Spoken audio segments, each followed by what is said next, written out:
다음 순서는 모레 조강원 대표님의 LLM 시대의 클라우드 인프라 소프트웨어입니다. 큰 박수로 맞이해 주시기 바랍니다.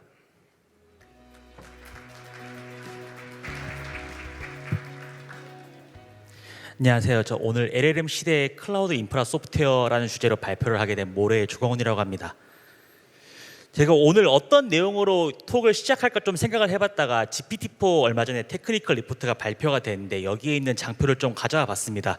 그래서 이 그래프가 어떤 그래프냐면은 이제 X축이 모델을 학습할 때 얼마나 많은 계산량을 투입했냐를 나타내는 그래프고요. 계산량이라고 하면은 예를 들면 모델 크기가 커지면은 거기에 비례해서 계산량이 늘어날 것이고, 아니면 뭐 모델에 많은 데이터를 피딩을 할수록 거기에 비례해서 계산량이 늘어나겠죠. 그래서 X축은 여튼 계산량이고, Y축은 우리가 어떤 모델의 퀄리티, 뭐 예를 들어서 넥스트 워드 프리딕션을 하거나 아니면 실제 코딩을 시키거나 했을 때 모델이 얼마나 잘 할 수 있냐의 지표로 봤을 때, 오픈AI가 작은 모델을 학습해 보니까 계산량을 투입하는 거에 대해서 모델 퀄리티가 좋아지는 어떤 이퀘이션이 나오더라는 거예요. 그래서 그걸 가지고 GPT-4를 만들기 전에 이 모델을 우리가 얼마만큼 컴퓨팅 리소스를 넣어서 학습을 시키면은 어떤 퀄리티가 나올 것 같다를 미리 예측한 다음에 GPT-4를 만들어 보니까 그 예측에 정확히 매치를 했다라는 거예요. 그래서 요거를 이제 저기 테크니컬 리포트에서 제일 처음 피규어로 설명을 하고 있는데, 이게 뭘 의미를 하냐면은 예를 들면 옛날에는 우리가 AI 모델 개발이라고 했을 때 뭐 어떤 모델 아키텍처를 잘 만들고 아니면 모델 학습하는 알고리즘을 잘 만들고 그런 것들이 어떤 모델 학습에 있어서 코어한 문제였는데, 이제 오픈AI의 뷰로 봤을 때는 그런 영역은 어떤 커먼 프랙티스가 있다는 거예요. 그래서 모델 구조도 어떤 정해진 정답에 따라서 그냥 익스큐션을 하면 되고, 학습하는 알고리즘도 어떤 정답에 따라서 익스큐션하면 되고, 정말 중요한 건 뭐냐? 그게 준비가 되고 나면은 얼마나 계산 자원들을 잘 오거나이즈 해가지고 모델 학습에 투입할 수 있냐에 따라서 모델 퀄리티는 그냥 정비례해서 좋아지더라라는 거를 오픈AI가 보여주게 된 거죠. 그래서 좀 더 일반론적으로 가서 요새 이제 초거대 AI라는 말을 많이 하는데, 이제 이전에 뭐 톡 하신 분들도 그런 얘기를 많이 하셨고요.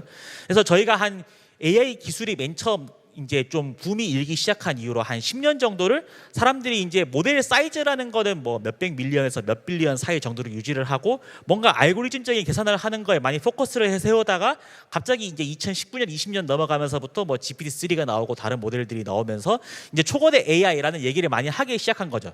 그래서 요새 이제 라지 랭귀지 모델 같은 얘기는 많이 들어보셨을 거고, 좀 더 나가서 라지 멀티모달 모델, 랭귀지 말고 다른 데이터도 같이 학습을 해보자라는 모델들을 많이 만들고, 그런 모델들이 많이 얘기가 나오고 있고, 그러면서 AI 모델을 개발하는 전략이 근본적으로 바뀌었다는 거예요.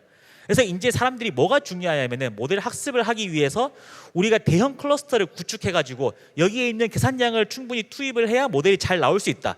그리고 심지어 모델을 만들어가지고 그 다음에 추론을 하는 과정에서도, 옛날에는 사실 사람들이 학습은 뭐 컴퓨팅 리소스를 많이 써서 하더라도 추론은 좀 라이트웨이트한, 뭐 예를 들면 엔비디아의 T4 같은 GPU를 써가지고 해보자라는 게 사람들의 컨센서스였는데, 이제 초거대 AI가 나오면서 추론도 우리가 엄청 뭐 칩을 여러 개를 투입해가지고 해야 되는구나, 한 개 칩으로 이 추론할 데이터, 뭐 추론할 계산량이 커버가 안 되니까 비단 추론마저도 컴퓨팅 리소스를 많이 쓰는 거에 대한 문제를 사람들이 포커스를 하기 시작한 겁니다.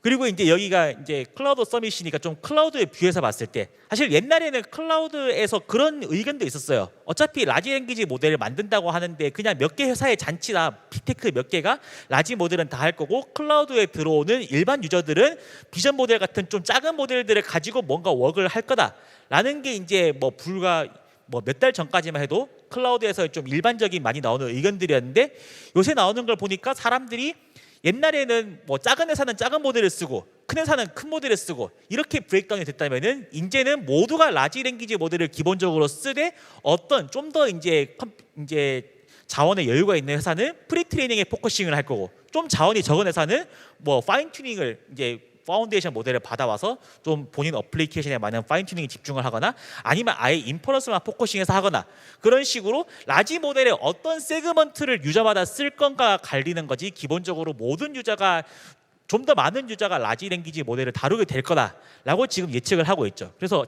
저번 달에 이제 엔비디아에서도 AI 파운데이션스라고 해서 새로운 클라우드 서비스 클라우드 전략을 공개를 했는데, 여기다 보면은 엔비디아 DGX 시스템 깔고 그 위에 뭐 프레임워크도 올리고 엔비디아에서 만든 파운데이션 모델도 올리고 그 위에 파스나 사스도 올려서 사람들이 뭐 여기서 파인 튜닝도 하고 대형 모델에 대한 뭐 인퍼런스도 하고 할 수 있게 만들겠다. 어제도 이제 아마존에서 베드락이라고 해서 요거랑 유사한 서비스를 발표를 했죠.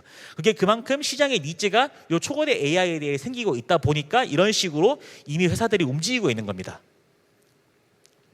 그러면 다들 잘 아시겠지만은 이제 뭐 이런 대규모의 계산 자원을 쓴다고 했을 때 이게 뭐 GPU 한 개를 쓰던 거랑 1000개를 쓸 때 그냥 GPU 1000개를 끌고 온다고 그대로 문제가 풀리는 게 아니잖아요. 당연히 인프라 규모가 커지면은 거기에 걸맞춰서 어떤 문제들이 생기기 시작할 거고, 그러면 일단 1차적으로 인프라를 확보하는 관점에서 지금 이제 특정 하드웨어 벤더라고 썼는데 그냥 엔비디아죠. 엔비디아가 시장을 독점하고 있다 보니까 GPU를 엄청 비싼 값으로 팔고 있고, 그리고 딜리버리 타임도 요 벤더 하나의 서플라이에 맞춰가지고 그냥 모든 회사들이 좌지우지 되고 있죠. 그러다 보니까 비용적으로도 우리가 인프라를 구축하려고 하면은 너무 비싸고 너무 오래 걸리고, 그리고 이제 GPU 규모를 키우다 보면은 단순히 GPU 서버를 구입하는 거에 더해가지고 이제 네트워크를 구성하는 것도 큰 문제더라. 왜냐하면 지금은 보통 소프트웨어들이 이제 GPU 사이에 고속통신을 위해서 거의 GPU 하나당 네트워크 인터페이스 하나씩을 뽑는다고 가정을 하고 하드웨어 아키텍처가 만들어져 있는데, 그럼 예를 들면 GPU 4000장을 묶으려고 한다. 네트워크 스위치만 400개를 갖다 넣어야 되는 거예요. 그래서 그 사이에 케이블링을 다 하고 시스템을 구축하면은 이제 뭐 GPU 비용에 더해서 네트워크 비용도, 사실 저것도 엔비디아가 거의 독점인데 엄청나게 비용이 많이 들겠죠. 그래서 인프라를 일단 확보하기가 힘들고 운영하는데 너무 돈이 많이 든다라는 게 하나가 있고, 그 다음에는 GPU 1000개를 이제 붙인다고 해가지고 실제 어플리케이션 돌리려고 하면 알아서 1000배가 스피드업이 되는 게 아니죠. 내가 모델을 어떻게 브레이크다운을 하고 계산을 어떻게 브레이크다운해서 어떤 GPU에 보내주고 어떤 식으로 통신을 하고, 그리고 대형 모델을 돌릴 때 적용해야 되는 여러 가지 최적화들이 있습니다. 메모리 사용량을 줄이기 위해서 하는 그런 최적화를 어떤 걸 적용할지를 지금은 유저가 다 손으로 스페시파이를 해줘야 됩니다. 이게 이제 엄청 어렵고 시간이 걸리는 일이고, 특히 예를 들면 한 번 해놨다고 끝나는 것도 아니고 내가 뭐 다른 모델을 트라이 해보려고 한다, 아니면 뭐 GPU가 한 100개 늘었다, 아니면 좀 학습 기법을 바꿔보고 싶다 라고 하면은 저 과정을 몽땅 새로 해줘야 되는 거죠. 그러다 보니까 지금은 아주 극소수의 기업만 내부의 엔지니어링 역량으로 저 일을 하고 있고, 물론 그 회사들도 어렵게 걸리는 건 여전히 오래 걸리는 건 마찬가지겠지만, 그리고 대부분의 회사들은 그냥 하드웨어 벤더, 뭐 대부분 엔비디아일 거고, 아니면 뭐 TPU 클러스터를 쓴다고 하면은 뭐 구글의 지원을 받을 수도 있겠죠. 그렇게 해가지고 그 기술 지원에 의존해가지고 지금 계산 자원을 활용을 하고 있다. 그리고 이제 이게 신경을 꼭 써야 하는 문제인 게 어떻게 내가 병렬을 잘 하느냐에 따라서 성능이 몇십 배씩 왔다 갈 수 있다는 거죠. 그래서 예를 들면 내가 GPU 1000개짜리 클러스터를 구성을 한 다음에 좀 소프트웨어적으로 이거를 잘 못 매니지먼트 해가지고 예를 들면 성능이 10분의 1로 떨어졌다. 그러면 내가 1000개짜리 GPU 클러스터를 그냥 GPU 100개처럼 쓰고 있는 거죠. 그러면 비용적으로 봤을 때 엄청난 낭비란 말이에요. 그래서 이 문제가 중요한 문제인데 엄청 어려워가지고 많은 사람들이 고통을 받고 있다라는 거고요. 그리고 단순히 프로그램을 실행하는 거에 떠나서 이제 시스템 좀 운영하고 관리하는, 왜냐하면 인프라 규모가 커지니까 그런 거에 대해서도 어려움이 있겠죠. 뭐 가장 단적으로는 이제 여러 사람들이 GPU를 쉬하다 보니까 얘들한테 뭐 고정적으로 GPU를 할당해 주면은 뭐 GPU를 쓰는 시간이 있고 노는 시간이 있어가지고 이제 GPU를 1000장이나 샀는데 이거를 뭐 어떤 조직에서는 GPU가 모자라고, 어떤 조직에서는 GPU가 놀고 있고 뭐 그러더라. 그런 것부터 시작해서, 그리고 인프라가 커지면은 GPU가 엄청 장애가 많이 발생합니다. 예를 들면 GPU 하나가 뭐 3년에 한 번 장애가 난다 라고 가정을 하면은 GPU 1000개가 있으면 하루에 한 번씩 폴트가 나는 거죠. 그러면 지금은 예를 들면 내가 프로그램 돌리다가 뭐 GPU 하나가 장애가 났다. 그럼 프로그램이 죽죠. 그리고 이제 그 다음 다시 수동으로 사람이 리스타트를 해줘야 된다. 그래서 많은 AI 모델 개발하는 뭐 저 회사도 그렇고 다른 팀도 그렇고 가보면은 항상 모델 개발하기 위해서 엔지니어가 당직을 서고 있어요. GPU가 언제 죽어서 언제 리스타트 될지 모르니까. 그래서 다들 새벽에 무슨 전화 받는 시스템을 구축하고 그런 난리를 이제가 일어나고 있죠. 그리고 좀 오퍼레이팅 관점에서는 또 어떤 문제가 있냐면, 예를 들면은 GPU 인프라라는 게 1년 만에 이거를 전체를 다 구축하는 게 아니잖아요. 예를 들면 올해 한 500대를 구축하고 내년에 한 500대를 구축하고 그렇게 인크리멘탈하게 들어갈 수 있고, 그러면 자연스럽게 시스템에 서로 다른 종류의 GPU가 섞이게 될 텐데, 지금은 또 이렇게 GPU가 여러 가지 모델이 섞여 있으면은 여기서 이제 병렬화를 하고 오케스트레이션 하는 게 훨씬 더 힘들더라. 그러다 보니까 단계적으로 이렇게 시스템을 증설했을 때 올해 어떤 최신 GPU를 증설했으면은 레가시로 있던 인프라는 좀 사용하기 애매해지는 그런 문제들이 많은 사용자들이 겪고 있다라는 거죠. 그래서 이 타이밍에 저희 회사 소개를 간단하게 드리자면은 저희 회사가 이제 모토로 삼고 있는 게 이제 Enabler of Future AI인데 이게 어떤 의미냐면은 지금 결국 AI 산업에서 제일 페인풀한 포인트가 인프라를 잘 활용하는 데 있더라. 그래서 이 부분의 문제를 우리 회사가 어떻게 풀어주면은 미래 AI 기술, 미래 AI 산업을 이제 근본적으로 병목을 해결해 줄 수 있을 거다라는 관점으로 일을 하고 있는 회사고요.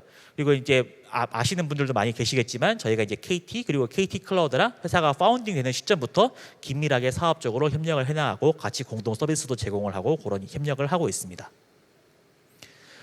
그래서 이제 저희가 이제 만드는 게 AI 인프라 소프트웨어 사실 저희가 디파인을 한 단어예요. 그래서 이제 결국 AI 어플리케이션이 밑에 있는 컴퓨팅 리소스를 잘 사용하기 위해 사이에 들어가는 소프트웨어를 저희가 통칭해서 인프라 소프트웨어라고 이름을 지어서 부르는데 초거대 AI로 가면은 인프라 소프트웨어 역할이 중요해질 것이다. 왜냐하면 기존에는 뭐 GPU 한두 개 쓰던 시절에 이 GPU 한 개를 예를 들면 효율적으로 돌리고 뭔가 어플리케이션 실행하는 거는 기본적으로 하드웨어가 잘 해야 되는 영역이죠. 그걸 엔비디아가 잘 했기 때문에 지금 엔비디아가 마켓에서 독점하고 있고 돈을 아주 이제 많이 이제 끌어담고 있는데 GPU가 2개가 되고 3개가 되고 100개가 되고 1000개가 돼서 이렇게 스케일이 늘어나면은 그 스케일이 늘어남으로 생기는 문제는 기본적으로 하드웨어가 아니고 소프트웨어가 풀어야 되는 영역이다. 그래서 이 부분을 아직 아무도 잘 안 하고 있기 때문에 우리가 들어가서 뭔가 하면은 큰 밸류를 얻을 수 있겠다라고 해서 이제 이 어플리케이션에 이제 포커스를 하고 있고요. 그래서 저희 회사의 기본적인 전략은 이렇습니다. 사람들이 이제 한 몇 년 동안 또 초고대 AI가 나왔으니까 이제 인프라 활용에 어려움이 있는 건 다 아신단 말이에요. 그래서 어떤 분들은 뭐 엔비디아를 리플레이스 하기 위한 뭐 작업들을 하고 있고 어떤 분들은 뭐 병렬화를 잘하기 위한 작업을 하고 있고 아니면 뭐 어떤 분들은 자원을 잘 관리하기 위한 작업을 하고 있고 그런 식으로 각각의 문제에 대해 별도의 에포트가 이루어지고 있는데 저희가 봤을 때 제일 문제는 지금 사람들이 기본적으로 여튼 뭐 파이토치나 텐서플로우 같은 프레임워크를 쓰고 그 밑에 쿠다 소프트웨어 스택이 들어가 있어가지고 얘가 베이스라인이 되고 지금 인크리멘탈하게 뭔가 패치를 해나가는 식으로 인더스트리가 돌아가고 있는데 문제는 그 파이토치랑 쿠다라는 요 레가시에 있다라는 게 저희의 기본적인 관점이고요. 왜냐하면 파이토치라는 소프트웨어가 나오던 당시에는 GP3가 나오기도 전이었고 사람들이 GPU 천장을 묶어가지고 학습을 시킬 거라고 상상도 하지 못하던 시절에 저 소프트웨어가 만들어진 거예요. 그러다 보니까 이제 대규모 인프라를 잘 관리해야 되는 많은 피처들이 저 레가시에 빠져 있고 이 레가시를 그대로 두고 문제를 인크리멘탈하게 풀어서는 문제가 안 풀릴 것이다라는 게 저희의 기본적인 이제 인사이트고요. 그래서 이제 AI 이제 인프라 소프트웨어를 구성하는 풀 스택을 우리가 몽땅 새로 개발하자. 맨 밑에 라이브러리부터 시작해서 제일 위에 인터페이스까지 그렇게 해가지고 모든 문제들을 펀더멘탈하게 풀자라는 게 모래의 기본적인 전략이고 그래서 이제 다양한 하드웨어를 예를 들면 엔비디아 GPU가 아닌 다른 GPU나 다른 NPU도 서포트를 할 수 있고 여러 가지 새로운 피처들 다시 좀 이따가 말씀을 드릴 텐데 그런 것들을 지원할 수 있고 그리고 가장 중요한 거는 기존 파이토치랑 텐서플로우랑의 100% 호환을 유지하자.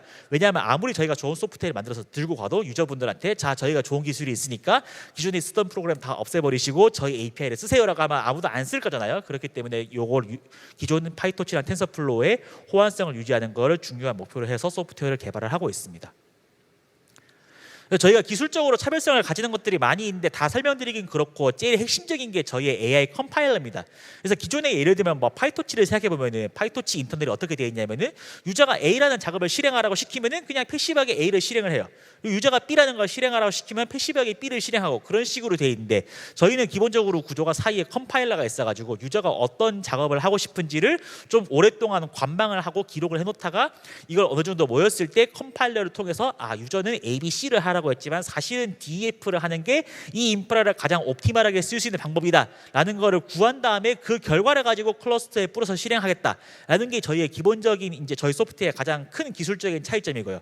물론 요새 이제 AI 컴파일러 하는 이제 뭐 오픈 소스도 많고 팀들도 많고 하다 보니까 뭐 다 당연한 말 아니야 라고 하실 수도 있는데 여기에 보면 이제 수식어들이 있죠. 모든이 있고 자동으로가 있고 노출되지 않음이 있는데 요 세 가지를 이제 동시에 달성하기가 기술적으로 엄청 어려운 점들이 있습니다. 그래서 그런 것들을 저희가 잘 구현해가지고 저희 자체적인 AI 컴파일러를 바닥부터 쌓아가지고 여러 가지 병렬화나 추적 기법들을 적용하고 있다. 이게 저희의 핵심 밸류라고 할 수 있고요. 그래서 이걸 가지고 이제 좀 고객한테 제공해 드리려고 하는 이제 좀 기술적인 밸류가 두 가지가 있는데, 하나는 단일 디바이스로 추상합니다. 무슨 말이냐면은 내가 GPU 1000개짜리 클러스터가 있어도 유저한테는 GPU 한 개로 보여주겠다는 거예요. 대신 이 GPU가 엄청 파워풀한 GPU고 유저는 클러스터에 뭐 GPU가 어떻게 구성되어 있고 네트워크가 어떻고 신경 쓸 필요 없이 그냥 GPU 한 개라고 치고 프로그램을 만들어라. 그래서 그냥 저희 플랫폼 위에서 런을 하시면은 우리가 알아서 이거를 천장의 GPU에 어떻게든 뿌리고 효율적으로 사용을 해주겠다라는 게 저희가 핵심적으로 제공하는 밸류고요. 그러면은 지금 이제 뭐 라지 랭귀지 모델이나 그런 초고대 모델 개발할 때 제일 어려운 게 이제 병렬화하는 스킴에 맞춰가지고 모델 코드를 이제 수동으로 조정하는 과정인데, 그런 것들을 싹 없앨 수 있으니까 이제 이런 초고대 모델을 개발하는 사이클을 훨씬 짧게 가져갈 수 있다라는 게 저희의 핵심 밸류고요. 이거는 이제 뭐 프리 트레이닝일 수도 있고 뭐 파인 튜닝일 수도 있고 나중에 경량화하는 과정일 수도 있고, 그런 과정에서 훨씬 개발을 빠른 속도로 할 수 있다라는 거고요. 그리고 이제 좀 더 나가서 요 이제 뒤에 타겟으로 하는 GPU가 예를 들면 다 똑같은 GPU가 아니고 서로 다른 모델이 섞여 있다. 예를 들면 어떤 건 V100이고 어떤 건 A100이고 어떤 건 H100이 섞여 있어도 우리 소프트웨어가 알아서 잘 오케스트레이션 해가지고 예를 들면 H100을 계산량을 좀 더 많이 가져가도록 하고 V100은 좀 적게 가져가도록 하고 그걸 매니지를 해가지고 추적의 분산을 찾아주겠다. 그래서 GPU 인프라가 좀 헤테로지니어스하게 있어도 잘 활용하게 할 수 있도록 해드리겠다가 저희 첫 번째 밸류고요. 두 번째로 하는 게 저희가 가상화를 제공을 합니다. 그래서 무슨 말이냐면 유저한테 바로 물리 GPU를 노출하지 말고 유저한테는 어떤 버추얼 GPU를 보여주자. 대신에 이 버추얼 GPU가 물리 GPU를 어떤 식으로 붙어서 사용하는지는 저희 소프트웨어가 완전히 매니지를 할 수 있고, 그래서 예를 들면은 유저가 실제로 계산을 할 때만 물리 GPU를 할당해주고, 아니면 유저한테 버추얼 GPU 한 개를 보이는데 사실은 물리 GPU 100개를 묶어가지고 버추얼 GPU 한 개를 제공을 한다거나, 아니면 반대로 버추얼 GPU 10개가 있는데 얘들이 엄청 라이트웨이트한 작업을 하기 때문에 한 개의 물리 GPU로 모아서 할 수 있다 라거나, 아니면은 뭐 얘가 프로그램 실행을 하다가 물리 GPU 하나가 죽었을 경우에 요 물리 GPU 다른 걸로 리플레이스를 해가지고 계속 실행이 이어나가게 하겠다. 이런 것들을 저희가 가상화로 제공을 하려고 하고, 요 가상화들이 저희가 이제 이걸 GPU 드라이버 레벨이나 그런 하드웨어 레벨의 가상화가 아니고 파이토치랑 텐서플로우 인터널에서 구현되어 있는 기능이기 때문에 이게 이제 기존의 GPU 가상화 기법에 비해서 엄청 경량으로 제공을 할 수 있다. 그런 것들을 저희가 요 인프라 소프트웨어 레벨에서 제공을 해드리고 있습니다.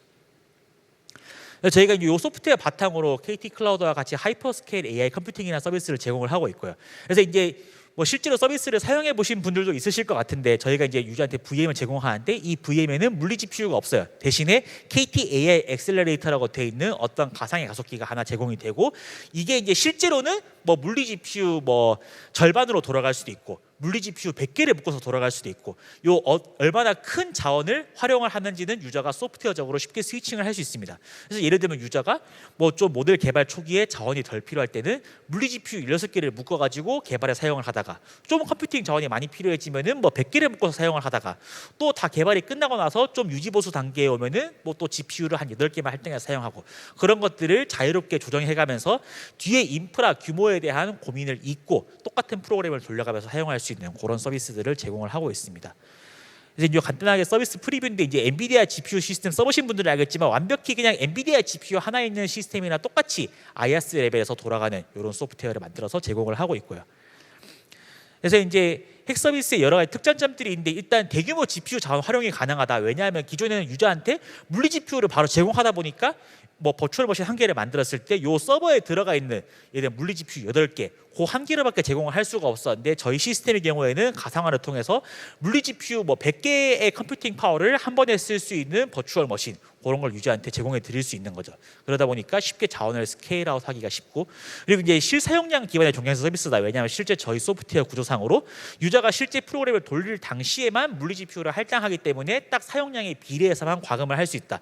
이것도 저희가 프로파일링을 해보면은 기존에 클라우드 쓰시는 분들을 좀 분석을 해보면은 VM 받아가지고 100분 동안 쓴다고 치면은 40분 동안은 실제 뭔가를 실행을 하는데 60분 동안은 노시더라는 거죠. 그러면 실제 저희가 종량제 기반으로 프라이싱을 하면은 사용자 입장에서 사용 비용을 2.5분의 1로 줄일 수 있기 때문에 훨씬 싼 가격에 이런 GPU 인프라를 사용할 수 있다. 그리고 이제 개발의 유연성과 연속성. 왜냐하면은 이제 똑같은 모델 코드랑 이제 똑같은 VM을 가지고 자원 규모를 스케일아웃 할 수 있기 때문에 그런 관점에서 이제 대규모 자원을 좀 효율적으로 활용할 수 있다라는 거고요. 그리고 특히 저희가 이제 요새 초고대 AI 모델, 특히 이제 LLM이 화두다 보니까 LLM 관련해서 여러 가지 이제 실증도 하고 같이 협력도 하고 있고요. 제일 큰 거는 이제 KT에서 개발하고 계신 한국어 이제 LLM인 미든 모델 개발을 위해 저희가 같이 협력을 하고 있고, 그럼 저희 경우에는 그냥 싱글 GPU용 모델 코드를 만들어 가지고 모델 크기를 그냥 키운 다음에 이걸 런했을 때 뭐 예를 들면 뭐 수백 GPU, 수천 GPU에서 이걸 학습을 시킬 수가 있는 거죠. 그런 식으로 해가지고 장기적으로 KT에서 요 믿음 모델을 뭐 새로운 버전을 개발하고 아니면 뭐 파인 튜닝을 해서 유저한테 딜리버하는 그 과정을 훨씬 단축할 수 있는 걸 기대를 하고 있고 같이 협력을 많이 하고 있고요. 그리고 그 외에도 저희가 뭐 스캐터램이나 그런 이제 수십에서 수백 GPU 규모의 인프라를 필요로 하는 여러 국내 기업들이랑 같이 협업을 해서 저희 기술을 바탕으로 인프라를 쉽게 사용하실 수 있게 많은 도움을 드리고 있습니다.